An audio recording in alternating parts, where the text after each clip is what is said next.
శ్రీ నారా చంద్రబాబు నాయుడు గారు, శ్రీ పవన్ కళ్యాణ్ గారు, వారి వ్రతం ఒకటే, ధర్మం బిది, వ్రతం బిది, సద్వివేకం బిది, ఆచారం బిది అని చెప్పినట్లుగా ఆదర్శనీయమైనటువంటి పథకామిగా వారు నడుస్తున్నటువంటి శుభవేళ మళ్ళీ ఈ రాష్ట్ర ప్రజలు వారికి కృతజ్ఞతలు చెప్తూ ఉంటారు. మన చంద్రబాబు గారు, మన పవన్ కళ్యాణ్ గారు ప్రత్యేకంగా కృతజ్ఞతలు చెప్పారు. అలాగే వేదికకి కుడివైపునున్నటువంటి ప్రముఖులు అందరి దగ్గరికి కూడా పేరు పేరున వెళ్ళి పలకరిస్తున్నటువంటి శుభవేళ. పద్మభూషణ్ మన megastar Chiranjeevi, megastar power star, అటు మెగాస్టార్ ఇటు power star.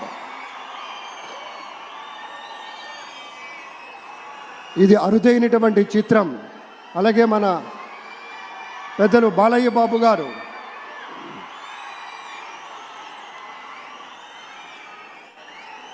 Super star Thalaivar Rajinikanth గారిని పలకరిస్తున్నారు ప్రధాని.